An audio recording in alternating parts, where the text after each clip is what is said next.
children are going down to Children's Church. A couple things. Brother Roger, would you turn to Exodus chapter 20? And in just a moment, I'd like you to read verses 4 through 6. If you would, please. Thank you. You seem to be willing. You're turning there.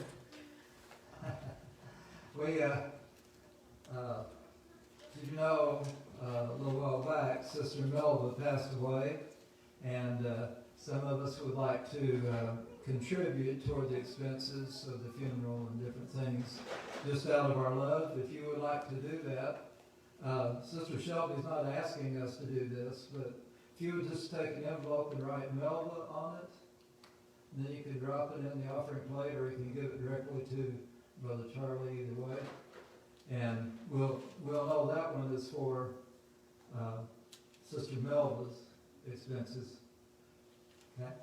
So, all right. We're going to do that today. We're excited today to be here with you, and we're going to be in 4 states today, Lord willing.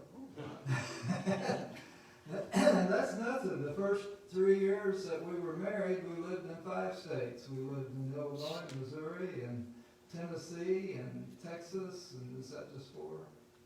Georgia. We lived in 5 states first 3 years that we were married. And Rhonda had to learn how to live by the verse, I have learned in whatsoever state I am, therewith to be content.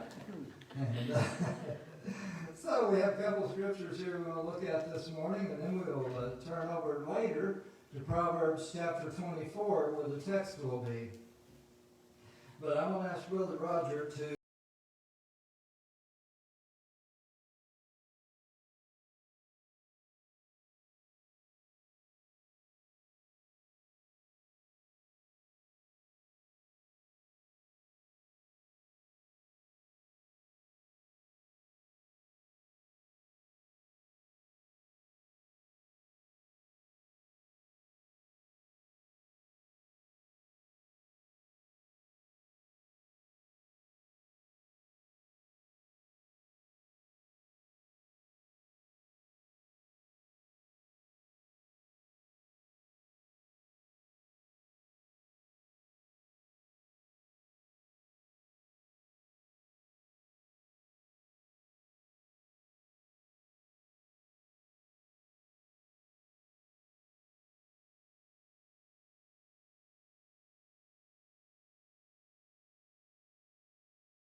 about that. I know this week in the conversation that we had, we talked about the fact, well, sometimes I wonder how it's going to be. It's like things just keep piling on, and you wonder, you look around, and you see others don't care anything about God, and they're just going on their carefree way, and it seems like they don't have a drop of trouble.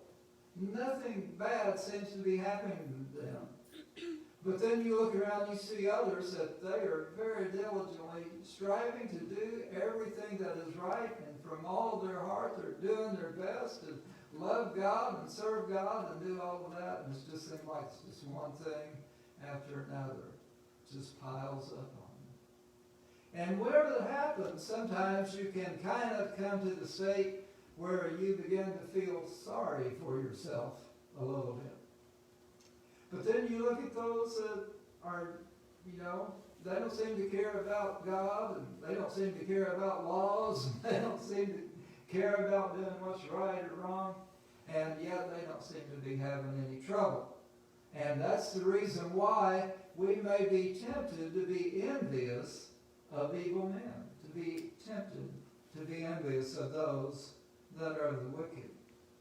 Well, their short-term success may tempt you.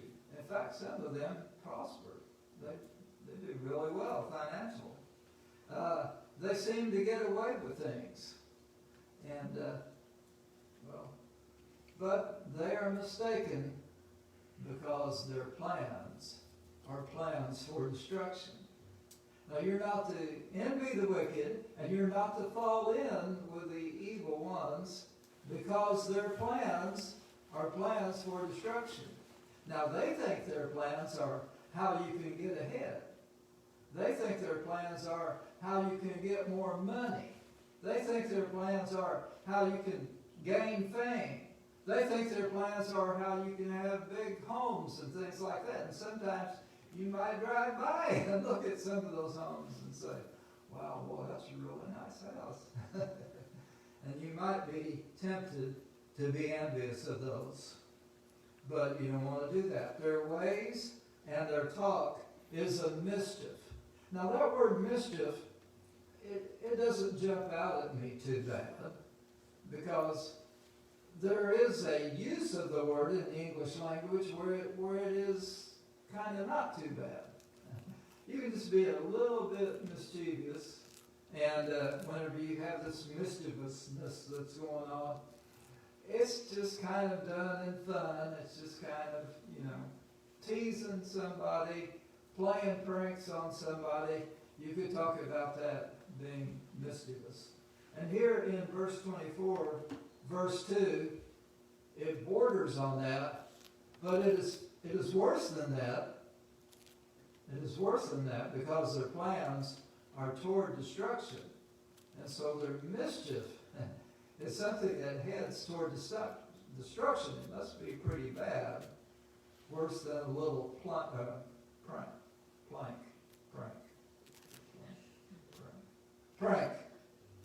One time we opened our front door, and our yard had a sea of white in it. Now, before we had seen white up in the trees in years past, this one year there's a bunch of forks, plastic forks stuck out in our yard. Little pranks, mischievous, followed in with the evil ones. No. But this type of mischievousness is far worse. And in fact, over in verse 16, where it says mischief again, at least in my Bible, both places it calls it mischief, and your translation may have different synonyms for it. But the Hebrew word in verse 16 refers to 10 different types of evil. So that's not just a little prank. It's not just a little thing of putting forks out in somebody's yard. It is 10 different types of evil. So he's saying, don't be envious of the wicked. Don't be envious of the evil ones. Well, in southern Iowa, there was a family that had 3 boys. These 3 boys lived on a farm. They loved the area where they lived. And in fact, they had a lot of acreage the family owned. And they had a little pond on their farm. And they really, really liked that growing up. Now, these were boys that also would get in some mischief. And their mischief got a little worse because they kept getting away with it. And they couldn't always get caught. They were really sneaky. And so they started growing up. Well, of course they started growing up. Unless you pass away, you're always growing, right? Okay. Well, and decrease in height, I understand that. But anyway, as they grew, they became adults in the 1920s.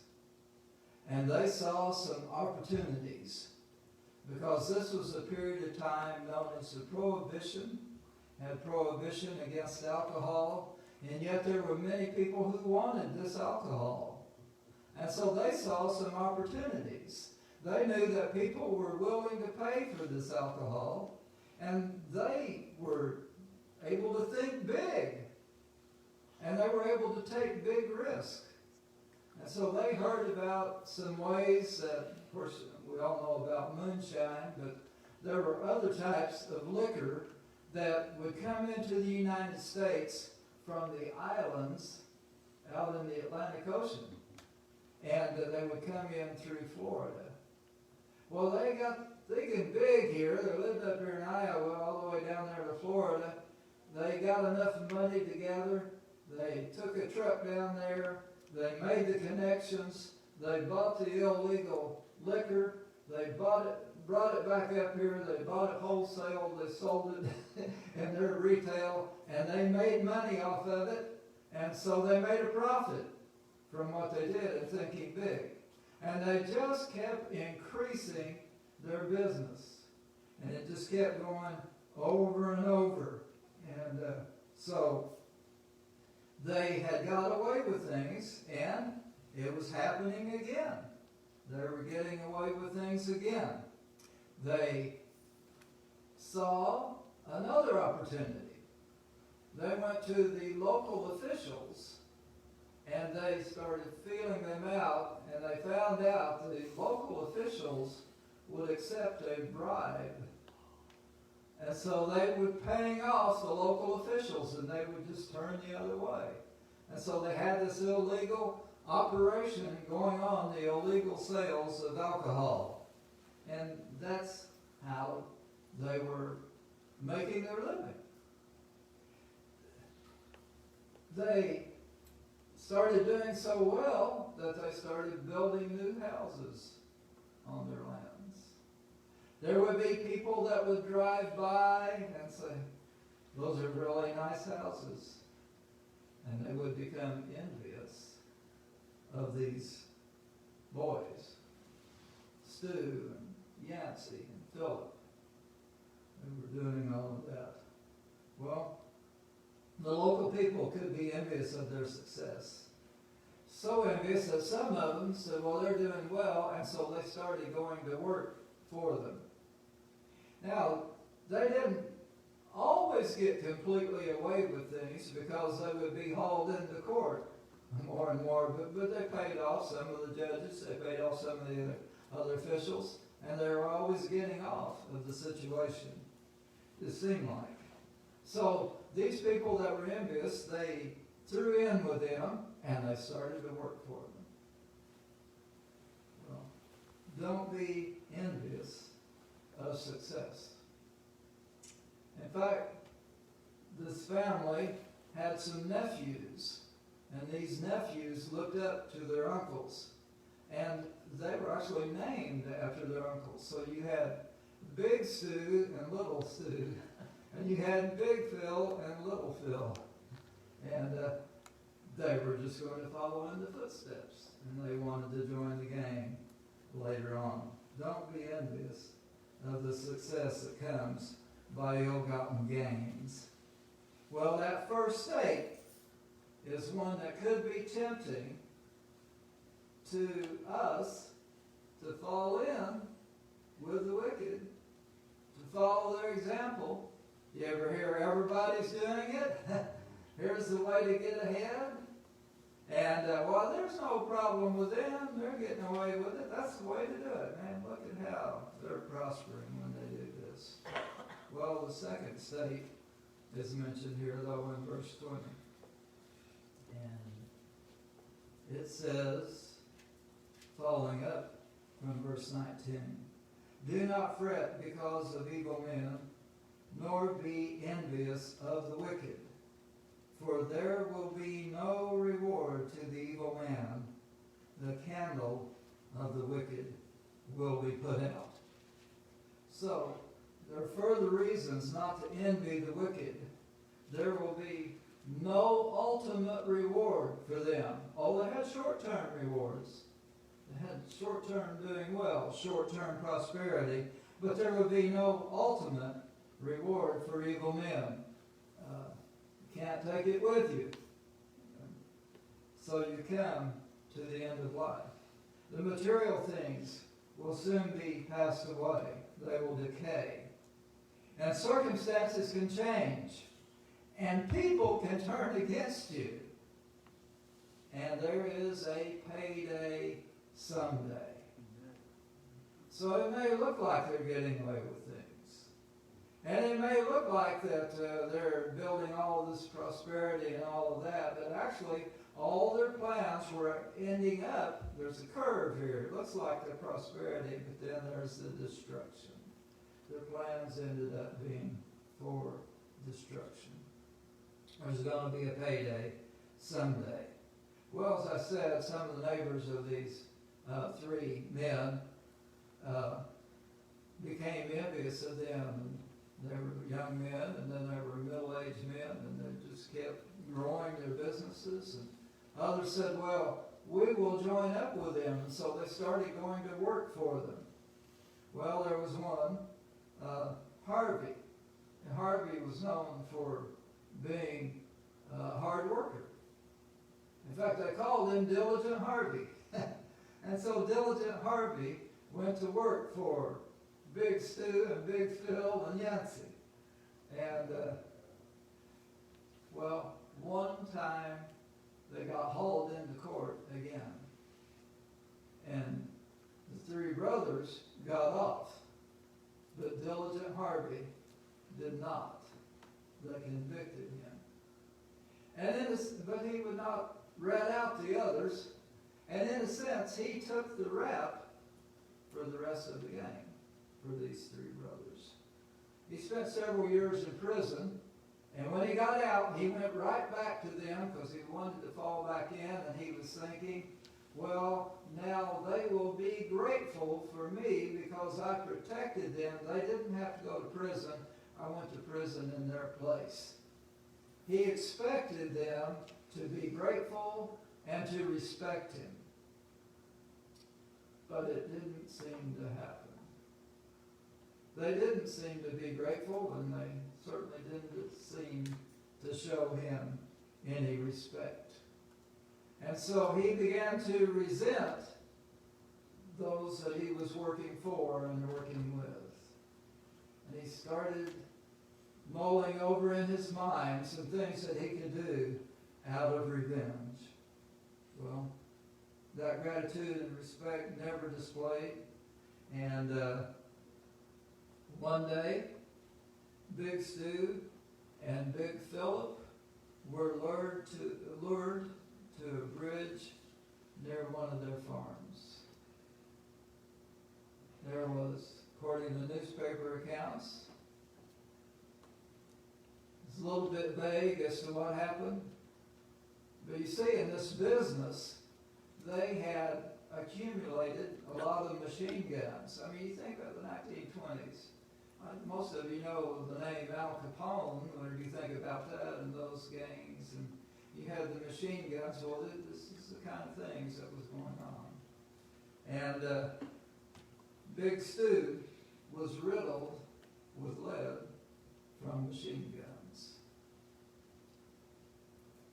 The official line was he was killed by a person or persons unknown. But others said it was Diligent Harvey that he had turned against him. Then later, the other brother was killed. The same thing, persons unknown. They still said it was Diligent Harvey he had turned against him. See, the circumstances had changed. So we don't need to be envious of the wicked because the circumstances can change. And the circumstances are such that there is a payday coming someday. If it doesn't happen in this life, it will happen certainly at the end of this life, whenever you pass on into eternity. So, which would you rather be in? The state of spending eternity in hell and having a few good things here, or maybe struggling here for a while and having eternity in glory? Which would be the better? So that's that third state we could be in. The first state is that of the appearance of the prosperity of the wicked. And the second one is seeing the state of their final end, what that would be. In their case, it was their destruction. And the third one is, hopefully, your state. Your state of being better than that. Your state of going through and serving the Lord. Well, this third one is Third state, it's not the state of plotting destruction. It's not the state of falling into mischievousness. And it's not the state of falling into that kind of mischievousness that includes 10 different kinds of evil. No, that is the state of the person who lives a better way of life. This person may not have fancy looking things, may not have the fanciest things, the biggest houses, but this person is one who may experience some hard times. And yet, if he gets knocked down, he rises up again. And that's described in the first part of verse 16 that I didn't read a while ago. It says, "For a just man falls 7 times and rises up again, but the wicked will fall into mischief." That person may experience some hardships. They may fall, but they're able to get up again. They may fall 7 times, it says. This person is one who is able to be comforted by the Holy Spirit when others are in despair. Oh yes, this person sorrows whenever a loved one passes away, but that person sorrows not as those who have no hope. Some of you have been through the situation. You're experiencing that. This is a person who has something that the world can understand. The wicked doesn't understand it. How that there seems to be this sense of peace that doesn't make sense. The Bible calls it the peace that is beyond understanding. It passes understanding. That is the third state you can be in. This person may be told that he or she has a terminal illness. And yet, instead of fretting about it and worrying all about what that will be, and they'll do everything they can to take care of their health, but they will say, "I'm ready if it happens. If it comes to that, I'm ready. I'm going to make it." And it may be that in some cases, whenever they're told about the terminal illness, I'll just give the example of my mother. She had cancer, and we were at the hospital, and nobody had told us yet. They didn't tell us that's what it was. She, I guess, had what was called a terminal illness. Must have been written in the charts, but they had never told us that directly. And so we were going to see about her having an operation that would help remove some pain and things like that. Well, we got down with the surgeon who does that type of operation, and he just looked very frustrated. And he finally said, "Well, we don't usually do this surgery on people that are terminal." And that was the first I heard those words. And I thought, well, if it were me, I would want to know. And Rhonda, I want to know. If somebody tells you that, I want to know. So I went back upstairs and I went in the room, the hospital, and I said, "Mom, they say it's terminal." And I just wondered what her next words were going to be.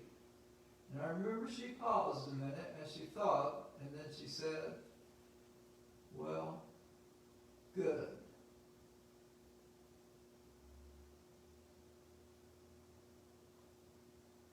I just couldn't imagine her saying, "Well, good."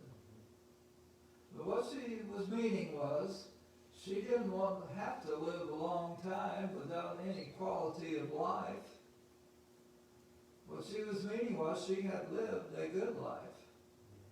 What she was meaning was, I have heard preaching all my life about a place called heaven, and I believe it. And what she meant was that whenever it comes time to go through the valley of the shadow of death, she'll come out on the other side, and she'll be in this place of glory. What a testimony it was to me and to others that were around us. I know that we had some friends that go to Unity, the church, I think. Maybe we were going, I was pastoring there at that time, I think. And they came to visit her. Now, actually, I just left there. But anyway, they came to visit her. And one of them said, you know, I've gone to visit people before that they knew their life was going to be short. And I was encouraged by what they had to say. I went to encourage them, but I left encouraged. He said, but in your mom's case, I went away envious because she was excited about heaven. She was going to go there. Now, which is a better state to be in? Oh, one that you go through and you do wicked stuff and you're involved in wickedness, and maybe you get some prosperity and things that decay and pass away. Maybe you get to the point where some people are with you and then they turn on you, and maybe they even want to hurt you, or maybe even they want to kill you. Which is a better state to be in?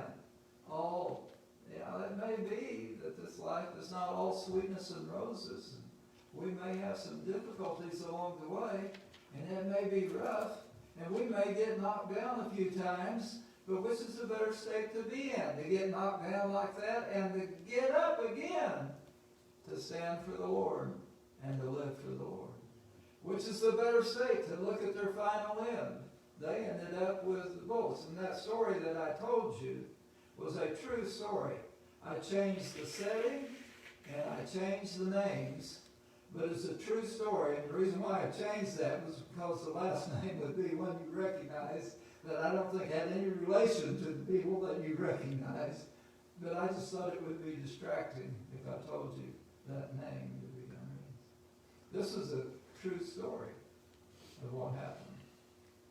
Don't be envious of the wicked. Don't be envious of the wicked. That's what the Bible tells us, and there are a lot of reasons for it. I tell you what, there's a payday coming someday, and it can be a great payday.